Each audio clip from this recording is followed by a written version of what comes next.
Welcome back viewers, आप देख रहे हैं चैनल लिटरेचर लवर और मैं हूं आपके साथ इंतज़ार हुसैन मतरुमा। आज की वीडियो में हम डिस्कस करेंगे सिंस और फॉर।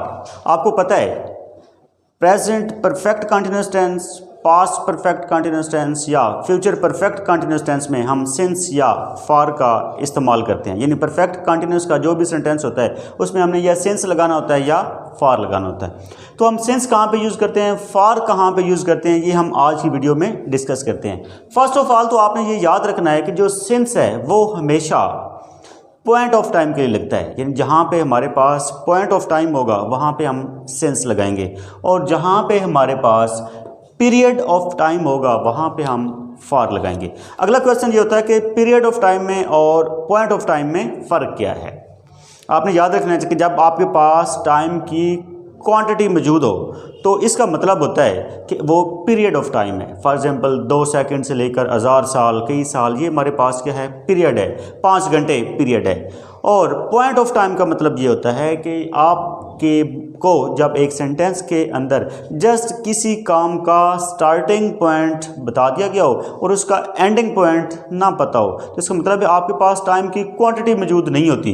तो जब क्वांटिटी आपके पास मौजूद नहीं होगी तो आपने सिंस का इस्तेमाल करना है और जब क्वांटिटी ऑफ टाइम आपके पास मौजूद होगी तो आपने फॉर का इस्तेमाल करना है।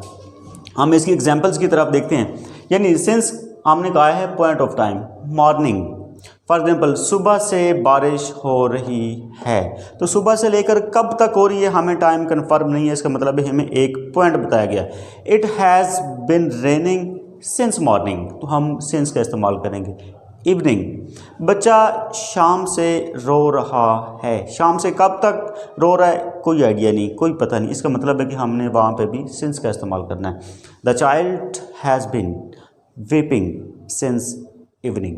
नेक्स्ट अगर आप देखें तो हमारे पास है 4 o'clock। जब भी कोई काम 4 बजे शुरू हुआ है, 7 बजे शुरू हुआ है, 8 बजे, 10 बजे, जब हमें पॉइंट बताया गया है अगला पॉइंट नहीं बताया गया। फॉर एग्जांपल मैं कहता हूँ कि मैं 4 बजे से पढ़ाई कर रहा हूँ, 4 से लेकर कब तक कर रहा हूँ ये मैंने नहीं बताया, जस्ट एक पॉइंट बताया तो सिंस लगेगा। I have been studying since 4 o'clock, तो हमने सिंस का इस्तेमाल करना है। नेक्स्ट हमारे पास है 1997।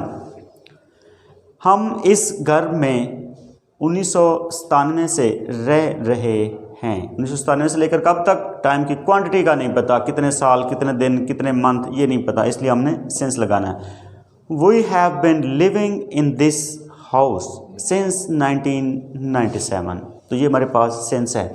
अब हम आते हैं फॉर की तरफ। तो फॉर का हमने कहा था कि हमारे पास क्या होता है, पीरियड ऑफ टाइम होता है। फॉर में जब पीरियड ऑफ टाइम की हम बात करते हैं 2 hours, 5 days, 10 week, 15 years, तो इसको अगर आप गौर से देखिए तो यहाँ पे हमारे पास क्वांटिटी ऑफ टाइम मौजूद है 2 घंटे। हम 2 घंटे से स्टडी कर रहे हैं। We have been studying for 2 hours, क्योंकि अब हमारे पास टाइम की क्वांटिटी मौजूद है, पीरियड मौजूद है। आगे 5 days, 10 weeks, 15 years, ये सारे के सारे जो हमारे पास हैं ये टाइम की क्वांटिटी है। तो इन सब के साथ यानी हमारे पास जब क्वांटिटी होगी तो हम वहाँ पे पीरियड, यानी टाइम का वो पीरियड हो गया तो वहाँ पे हम फॉर का इस्तेमाल करेंगे। तो ये तो था हमारे पास मुख्तसर सा सिंस और फॉर का डिफरेंस। अगर आपको इसकी समझ नहीं है या आपका माइंड में कोई क्वेश्चन चल रहा है तो आप कमेंट सेक्शन में जाके कमेंट कर सकते हैं और आपको उसका रिस्पॉन्स किया जाएगा। Thank you very much.